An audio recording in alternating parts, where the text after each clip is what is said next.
The alarm bells rang through the massive space station called Nexus Prime. The sound made every alien in the corridors stop and look around with fear in their eyes. This was not a drill. This was the sound they had hoped never to hear. Ambassador.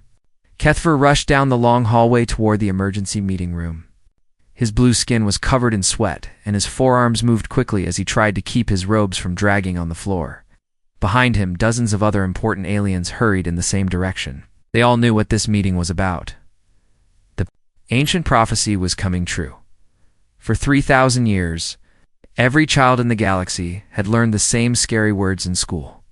The old race called the Zephyrians had written it long ago, before they disappeared from the universe.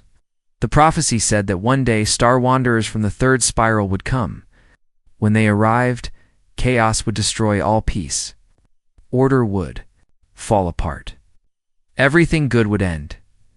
Kethfer entered the huge meeting room where the Galactic Council gathered. The room was shaped like a giant bowl with seats going up the walls in circles. Representatives from 47 different worlds sat in those seats. Some looked like giant insects. Others were made of living crystal. A few were just floating balls of light. But they all had one thing in common today. They were all scared. High Counselor Zelthan stood at the center of the room. She was tall and thin, with skin that looked like white marble. Her voice was always cold and serious, but today it shook a little. "Fellow beings of the Council," she said, "the day we have feared has arrived. The Star Wanderers have come." A wave of whispers and gasps moved through the room. Some aliens made clicking sounds with their teeth. Others glowed brighter or dimmer depending on how scared they felt. "Show them the message," said Trade Minister Voxel. He was a short, round alien covered in green fur. His small eyes were wide with worry. A large screen appeared in the air above the center of the room. On it was a video message from space. The message showed a creature that looked almost like the other aliens, but different. It had only 2 arms and 2 legs. Its skin was a strange pink-brown color. It had hair on top of its head, but nowhere else that they could see. "Hello there," said the human in the video. His voice was friendly and calm. "My name is Commander Jake Morrison from the Earthship Endeavor. We come in peace and friendship.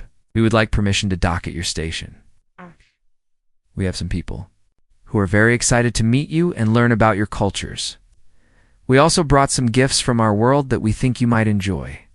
The human smiled, showing white teeth. This made many of the aliens step back in fear. Showing teeth was a sign of anger in most of their cultures. "We understand this might be your first time meeting humans," Jake continued.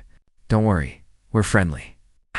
We just want to make new friends and maybe trade some stories. Oh, and our doctor, Lisa Chen, wanted me to tell you that she brought some cookies her grandmother taught her to make. She says they're awesome." Message ended, and the room fell silent. "Cookies," whispered Counselor Zelthan. "What are cookies?" "Our computers cannot translate this word.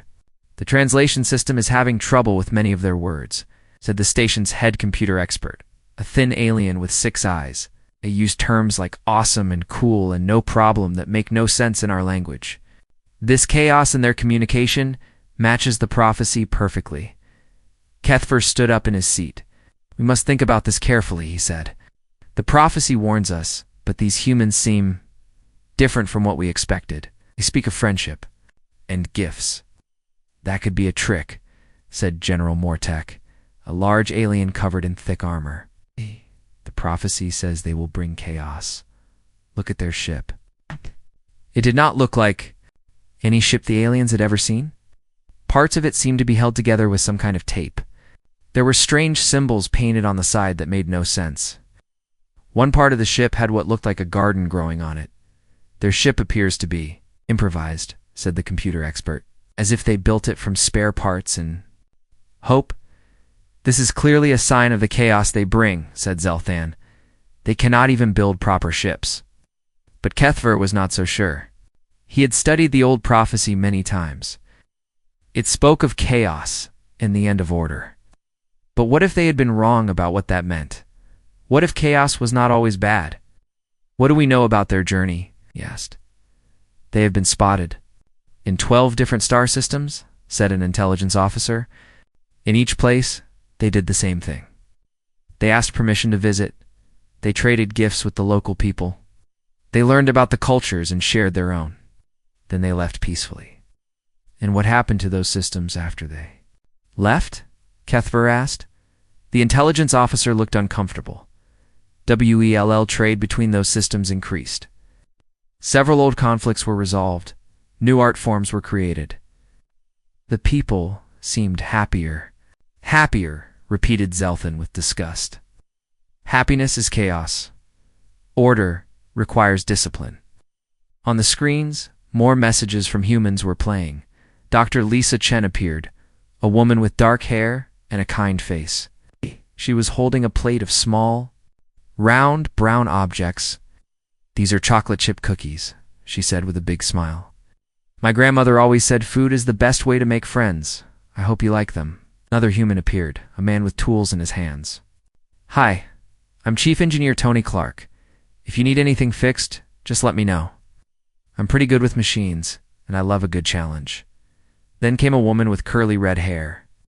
Rachel Brooks here, communications officer. I can't wait to learn about your languages and cultures. Do you have music, art, stories? I brought some of our music to share with you. Each human seemed genuinely excited and happy. They did not look like destroyers or conquerors. They looked like ... friends. We must vote, said Zelthan finally. Do we allow them to dock, or do we turn them away to protect our order? The debate that followed lasted for hours. Some aliens wanted to attack the humans before they could bring chaos. Others wanted to study them from a safe distance. A few, like Kethver, wondered if maybe the humans were not as dangerous as the prophecy suggested. But in the end, curiosity won. The vote was close, but the council decided to let the humans dock. They would allow one small group to come aboard, the station. They would watch them carefully and be ready to stop them if they caused trouble. As the meeting ended, Kethver looked at the screens still showing the human ship. Something about these Star Wanderers felt different from what the prophecy described. They seemed too happy, too eager to help, too genuinely kind, maybe he thought. The ancient Zephyrians had been wrong about what chaos really meant. Within hours, the human ship was moving closer to the docking bay. The prophecy was about to be tested. The Star Wanderers of the third spiral had arrived, and everything was about to change. The question was, would it be the kind of change the galaxy feared, or the kind it desperately needed? The docking bay doors opened with a loud hiss. Steam poured out as the air systems connected the human ship to the station. Every alien security officer in the bay held their weapons tight and tried to look brave. They had studied the prophecy all their lives. They knew the Star Wanderers would bring chaos. What they did not expect was the sound of laughter. Captain Ben Rodriguez stepped out first, looking around the docking bay with bright, curious eyes. He was a middle-aged human with dark hair that was starting to turn gray. His uniform was clean but wrinkled, like he had slept in it. Behind him came 5 other humans, all looking just as excited and friendly. Wow, said Ben, his voice echoing. In the large space, this place is incredible. Look at the architecture. The way you built these support beams is amazing. Did your people design this yourselves? The security chief, a tall alien named Curvix, blinked his 3 eyes in confusion. The Star Wanderer was supposed to make demands. He was supposed to threaten them or try to take over. Instead, he was asking about construction techniques. Ah, yes, Curvix said slowly. The Altarian Republic designed this station. That is so cool, said Ben with a big smile. We would love to learn more about your engineering methods. And do you have a gift shop? My wife asked me to bring her back something interesting from space. Engineer Maya Patel pushed past the captain, looking around with professional interest. She was a small woman with short black hair and hands that were always dirty from working with machines. Excuse me, she said to one of the security guards, but where's your bathroom? That was a long trip. The guard pointed down a hallway with a shaking hand. Maya thanked him and walked away, humming a tune under her breath. The remaining humans introduced themselves. There was cultural attach Ryan Webb, a young man with blonde hair who could not stop asking questions about everything he saw. Dr. Lisa Chen carried a large bag that smelled like cookies and made everyone hungry. Communications Officer Rachel Brooks had brought a tablet full of pictures and music. Specialist Katie Barnes kept looking around like she wanted to explore every corner of the station. "We brought gifts," said Lisa, opening her bag. The smell of fresh-baked cookies filled the air. Even the aliens, who had never smelled anything like it before, found their mouths watering. "These are chocolate chip cookies. They're best when they are still warm." She offered the bag to Corvex, who took a step back. "Is it safe?" he asked. "Of course it is safe," said Lisa with a laugh. "Here, watch." She took a cookie and ate it, closing her eyes with happiness. "My grandmother taught me this recipe. Oh. She always said the secret ingredient is love." Ryan Webb was already talking to 3 different aliens at once, asking them about their homeworlds and their families. He pulled out his phone and showed them pictures of Earth. "This is where we come from," he said. "It is mostly water, with some land. We have lots of different animals. Do you want to see a picture of a dog?" The aliens looked at the small furry creature on the screen and made confused noises. "Dogs are our friends," Ryan explained. "They live with us and love us. We love them back. Do your people have animal friends?" Meanwhile, Maya had found the bathroom and was on her way back when she heard a strange grinding noise coming from the walls. She stopped and listened carefully. Her engineer brain recognized the sound immediately. "Your air recycler is broken," she announced to nobody in particular. A maintenance worker nearby nearly dropped his tools. "How did you know that?" he asked. "We have been trying to fix it for 6 months." "The sound," Maya said simply. "It is grinding when it should be humming." "May I take a look?" The maintenance worker was too surprised to say no. Maya followed him to a small room filled with machinery. She looked at the broken recycler for about 30 seconds, then picked up a wrench. "What are you doing?" asked the maintenance worker in panic. "Percussive maintenance," said Maya. She hit the machine firmly in 3 specific places. The grinding stopped. The machine began to hum quietly and efficiently. Clean air flowed through the vents. The maintenance worker stared at her like she had performed magic. "How did you do that?" "Sometimes machines just need to be reminded what their job is," Maya said with a shrug. "My father taught me that. Fixed everything the same way." Back in the docking bay, chaos was indeed spreading, but not the kind anyone expected. Rachel Brooks had connected her tablet to the station's communication system and was playing Earth music through the speakers. The aliens stood perfectly still, listening to something they had never heard before. The music was strange to them. It had rhythm and melody and something else they could not name. Some of them found their bodies moving slightly in time with the beat. "This is called jazz," Rachel explained. "It was created by people who took different kinds of music and mixed them together to make something new." Katie Barnes had discovered that several young aliens were watching the humans from behind their parents. She knelt down and smiled at them. "Hello there," she said softly. "Do you want to see something fun?" Before anyone could stop her, she took a piece of paper from her pocket and began folding it. Her hands moved quickly and precisely. In less than a minute, she had created a small paper airplane. She threw it gently toward the young aliens, flew in a perfect arc, and landed softly at their feet. They looked at it with wonder, then at Katie, then back at the paper airplane. One of the young aliens, a small saurian with bright green scales, picked up the airplane and examined it carefully. Katie showed him how to throw it. Soon, 3 more young aliens were gathered around her, learning to make their own paper airplanes. Their parents watched in shock. These were warrior caste saurians, bred for battle and conquest.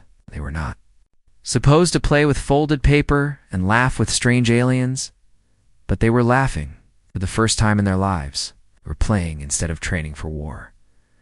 Dr. Lisa Chen had convinced several aliens to try her cookies.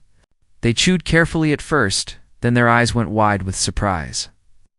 The taste was unlike anything in their carefully controlled diets. It was sweet and rich, and somehow made them feel happy. "More?" asked Lisa, offering the bag again. The aliens nodded eagerly.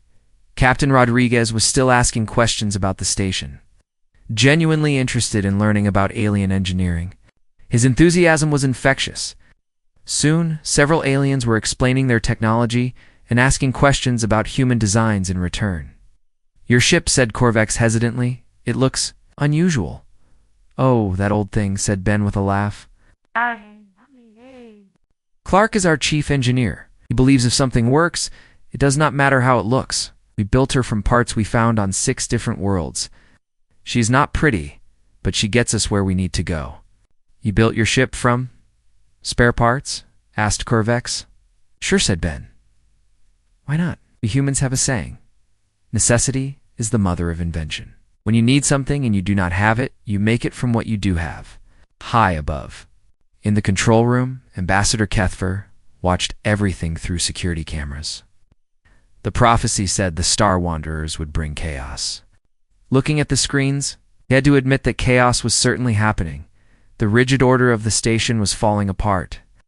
Aliens were eating strange food, listening to unknown music, and learning to make toys from paper. Children were playing. Instead of studying, workers were talking to strangers instead of focusing on their duties. But as Kethfer watched, he noticed something else. The aliens were smiling. He had not seen so many people look happy at the same time in years. Maybe, he thought, chaos was not always a bad thing. The Star Wanderers had arrived, and they were indeed changing everything. But they were doing it with cookies, music, and paper airplanes. The galaxy would never be the same. 3 weeks had passed since the humans arrived at Nexus Prime. Ambassador Kethfer walked through the corridors of the station and could not believe what he saw. Everything had changed. Music played softly through the speakers in every hallway. Not the traditional meditation sounds that had filled the station for centuries, but something called Earth music. The humans had somehow convinced the station's computer system to play their songs. Aliens walked with a strange bounce in there. Steps, moving in time with the rhythm. Kethfer stopped outside the main cafeteria and stared through the window. Inside, hundreds of aliens sat at tables, eating something that had never existed on the station before. Pizza, the humans called it, flatbread, covered with melted cheese and other ingredients. The head chef, a proud Altarian named Vaeltus, who had served traditional nutrient paste for 40 years, was now wearing a white hat and tossing pizza dough in the air. He was laughing as he worked, something Kethfer had never seen him do before. "The secret is in the sauce," Vaeltus was explaining to a group of young aliens who wanted to learn. "Dr. Chen taught me her grandmother's recipe. You must add love. She says, I did not understand at first, but now I think love means caring about the people who will eat your food." At one table, a group of serious crystalline Dominion diplomats were carefully eating pizza with knives and forks, trying to maintain their dignity. At another table, warrior caste Saurians were eating with their hands and getting cheese on their faces. Everyone seemed to be enjoying themselves. Kethfer shook his head and continued walking. He passed the old cargo bay that had been converted into something the humans called a gymnasium. Through the open doors, he could see the most impossible.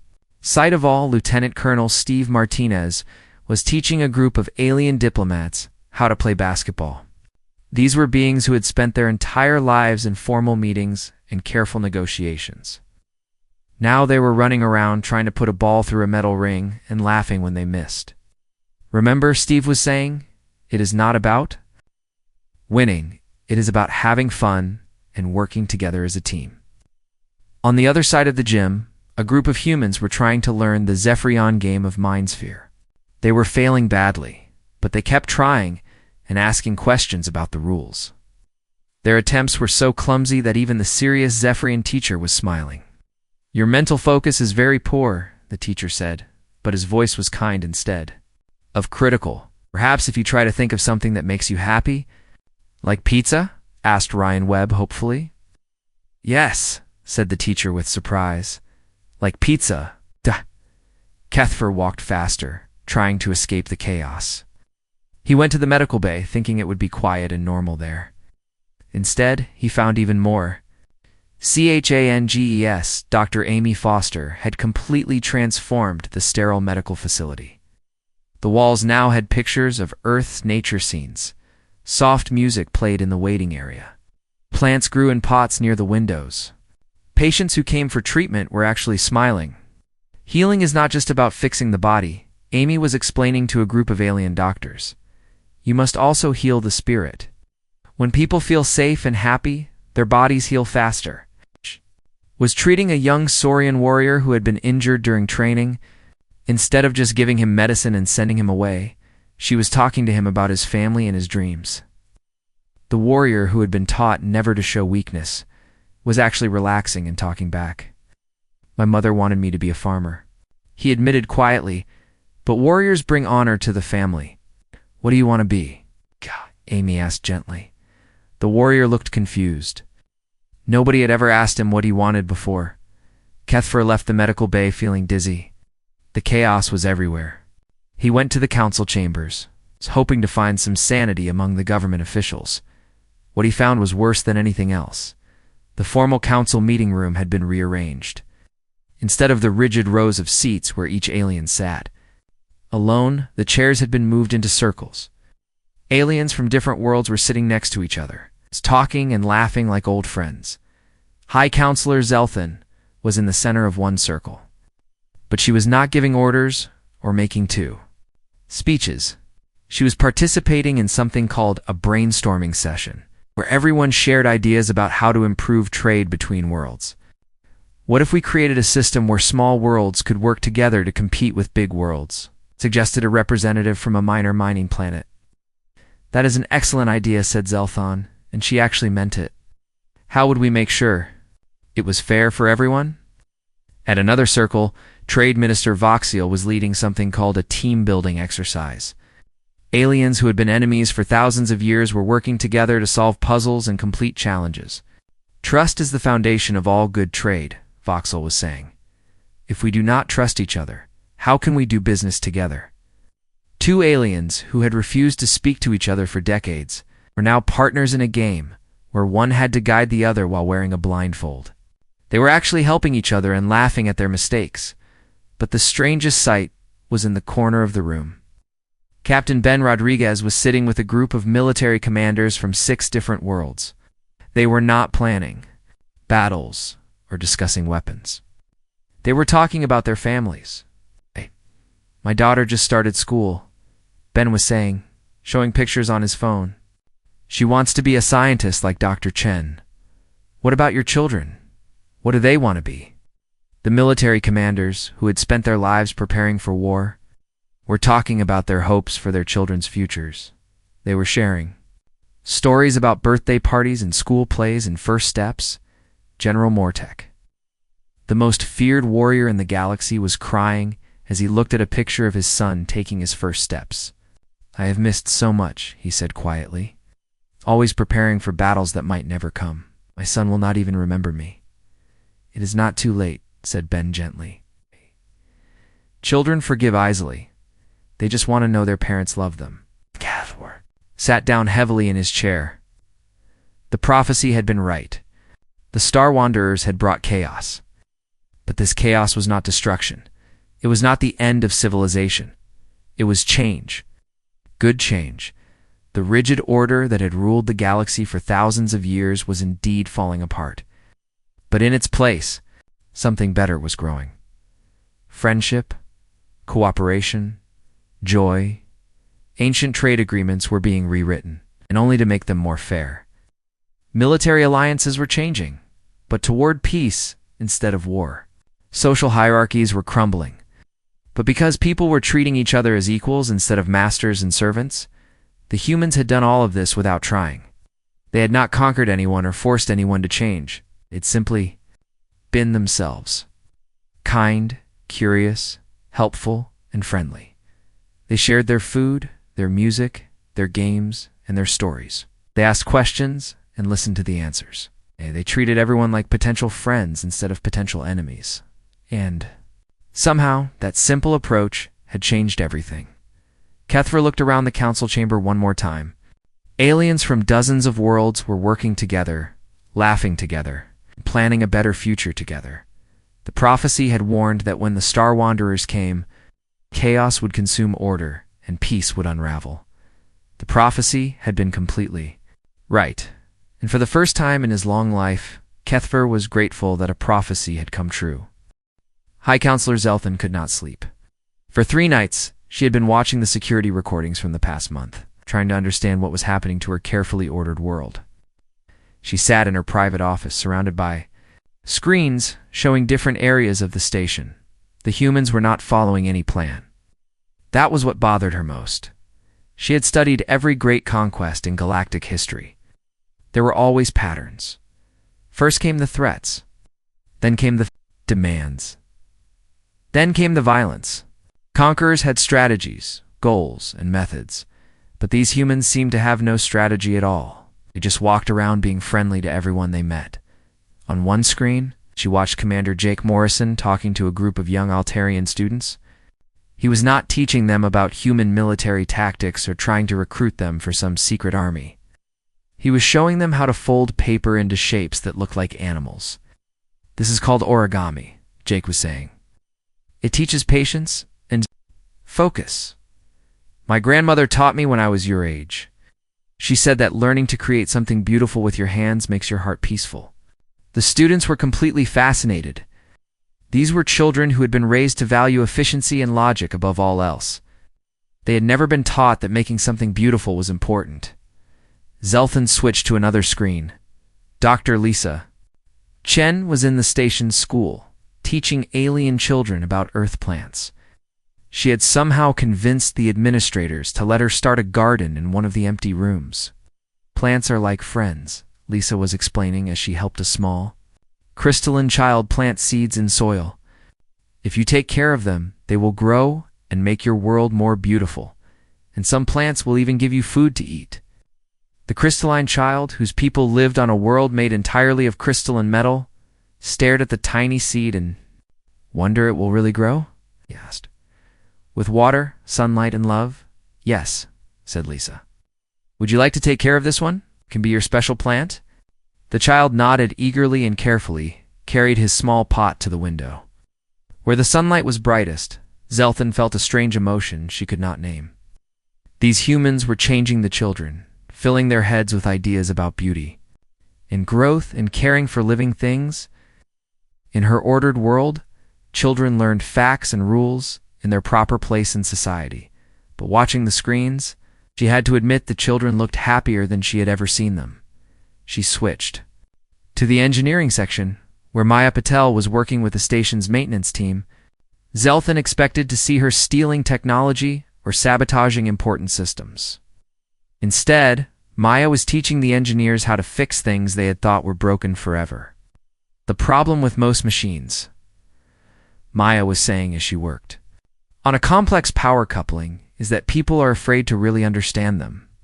They follow the manual exactly, but they never listen to what the machine is trying to tell them." She put her ear close to the machine and listened carefully. "Hear that little whistle? That means the pressure valve needs adjustment. The machine is asking for help, but you have to know how to listen." The alien engineers watched in amazement as Maya made small adjustments that solved problems they'd been struggling with for years. "How did you learn to do this?" asked the chief engineer. "My father," said Maya with a smile. "He always said machines have personalities just like people. If you treat them with respect and try to understand what they need, they will work better." For you, Zelthan switched cameras again, this time focusing on communications officer Rachel Brooks. She was in the cultural center, surrounded by aliens from a dozen different worlds. They were all sharing music, art, and stories from their home planets. "This is a song my mother used to sing to me," said a young Saurian, his voice soft and melodic. "It is about a warrior who chose to plant flowers instead of fight battles." The other aliens listened respectfully, some swaying gently to the unfamiliar melody. When the song ended, they clapped and asked questions about Saurian culture that had nothing to do with war or conquest.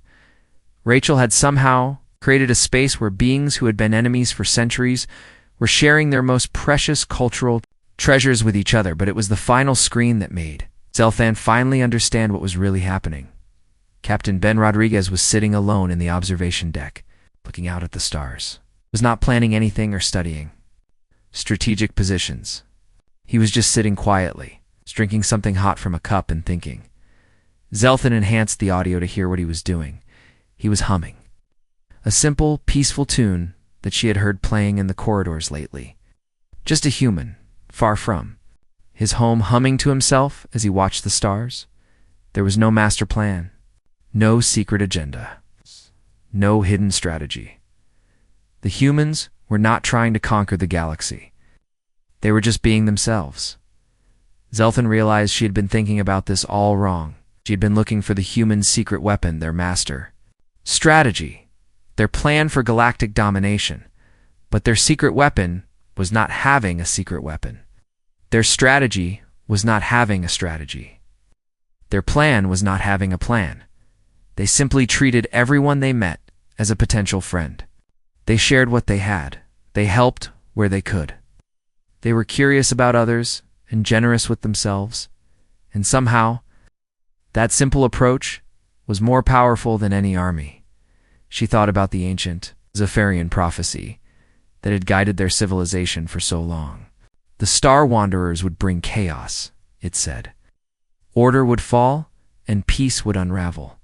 The prophecy had been written by the Zephyrians. It's a race that had valued order above all else. It created a society where everyone knew their place and never stepped outside their assigned role. They had eliminated chaos, uncertainty, and change. They had also eliminated growth, joy, and hope. Now Zelthan understood why the Zephyrians had disappeared. A society without change, without growth, without the possibility of something new and beautiful was not really alive. It was just waiting to die. The humans brought chaos because they brought life. Real life, with all its machines and uncertainty and wonderful possibilities. They brought questions instead of answers. They brought curiosity instead of certainty. They brought hope instead of resignation. And they brought love. It's not romantic. Love, but something bigger. Love for discovery, for learning, for helping others, for making the universe a better place. Zelthan looked around, her sterile office with its perfectly organized files and efficient lighting. For the first time, she noticed how empty it felt. How cold. She thought about the children planting seeds in the garden, the engineers learning to listen to their machines, the diplomats sharing stories about their families, the warriors learning. That strength could be used to protect and build instead of destroy. The chaos was not destroying their civilization. It was making their civilization finally come alive. She stood up and walked to her window, looking out at the stars just like Captain Rodriguez was doing several decks below. Tomorrow, she decided, she would ask Dr. Chen to teach her how to make cookies, not because she was hungry, but because she wanted to learn what it felt like to create something that made other people happy. The prophecy had been right about everything. The Star Wanderers had indeed brought chaos, and for the first time in 3,000 years, the galaxy was truly at peace. 6 months had passed since the humans first docked at Nexus Prime. Ambassador Kethfer stood in what used to be called the Grand Assembly Hall and marveled at how different everything looked. The formal meeting space had been transformed into something the humans called a community center. Children from dozens of different worlds played together in one corner, their laughter echoing off the walls. Their parents sat in comfortable chairs, drinking coffee and tea while they talked about their lives and dreams in another area. Elderly beings from various planets taught young people traditional crafts and stories. A wise old crystalline grandmother was showing human children how to grow crystal gardens, while Dr. Lisa Chen taught alien youngsters how to bake bread. The rigid seating arrangements were gone. Instead of separate sections for each species, beings sat wherever they felt comfortable. A Saurian warrior shared a bench with an Altarian diplomat, both of them watching their children play together. It is amazing how quickly everything changed, said High Counselor Zelthan, walking up beside Kethper. She looked different now. Her formal robes had been replaced with simpler clothes. Her stern expression had softened into something that almost looked like a smile. Humans did not force any of this, Kethver replied. It just showed us a different way to live. Captain Rodriguez said something interesting yesterday, Zelthan continued. I asked him if he knew about the prophecy when he first came here. Do you know what he said? Kethver shook his head. He said, what prophecy? We just wanted to make friends." Zelthan laughed softly. 6 months of wondering if they were master strategists, and they had no idea they were supposed to be bringing chaos. Across the room, Captain Ben Rodriguez was surrounded by a group of young aliens who were fascinated by his stories about Earth. He was showing them pictures on his tablet and explaining how humans lived. "On Earth, we have thousands of different cultures," Ben was saying. "People who look different, speak different languages, and believe different things. But we are all still human. We learn from each other and help each other." A young Zephyrian raised her hand. "But how do you keep order? How do you make sure everyone follows the rules?" Psst. Ben thought about this for a moment. "Well, we do have rules. But the most important rule is to treat others the way you want to be treated. If you are kind to people, most of them will be kind back to you." "What if they are not kind back?" asked another child.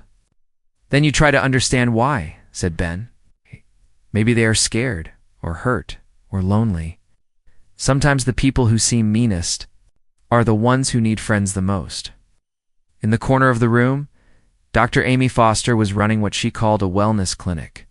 But instead of just treating sick people, she was teaching everyone about something called mental health. "Your feelings are just as important as your body," she explained to a group of adults. "If you are sad or worried or angry, it is okay too. Talk about it. Sharing your feelings with friends can help you feel better." This was a revolutionary idea for many of the aliens.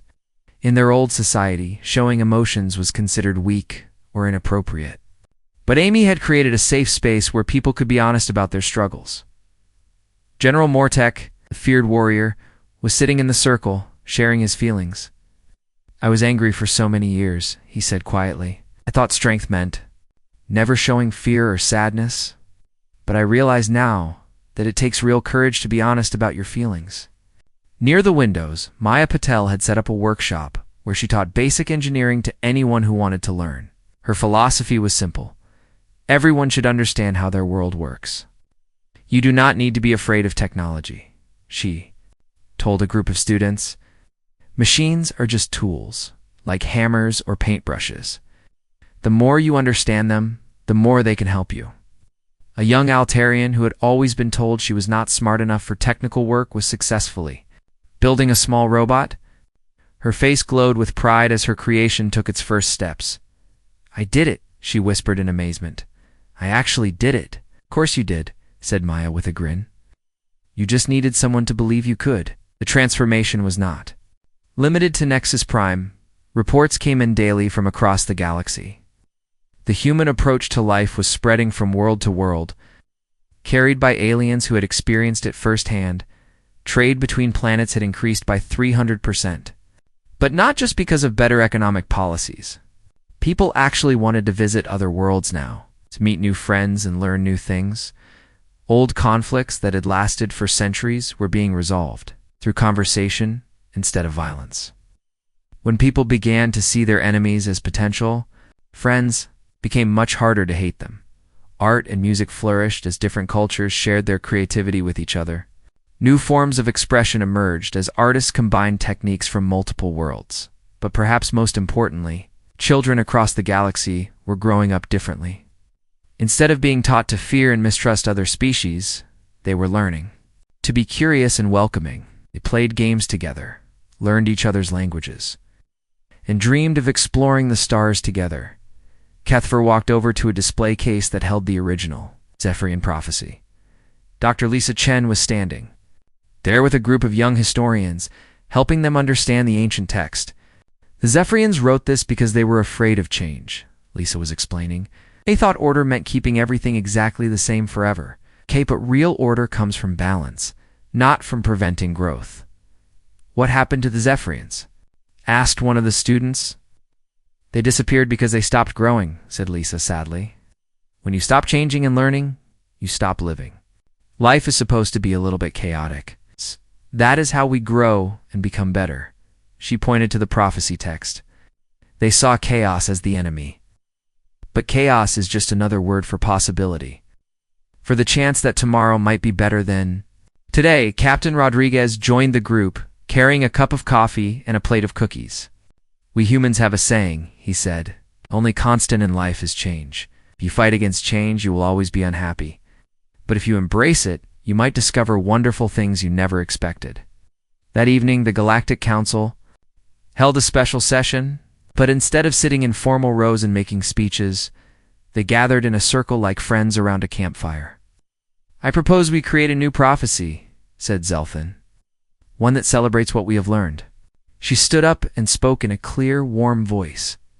"When beings of different stars meet with open hearts and shared laughter, the universe grows larger and every ending becomes a beginning." She paused, then smiled, and as our human friends would say, "That is pretty awesome." The council erupted in applause and laughter. Outside the windows, ships from hundreds of worlds could be seen approaching the station. They came not as conquerors or fearful strangers, but as friends, eager to join the growing community. In the children's area, human and alien youngsters played together, creating games that combined traditions from dozens of worlds. They were building the future with blocks and imagination, laughter and friendship. The prophecy had been right. Chaos had indeed consumed order, but what rose from that chaos was not destruction. It was hope, community, and the boundless possibility that comes when different people choose to build something beautiful together. The Star Wanderers had brought their chaos to the galaxy, and the galaxy had never been more alive.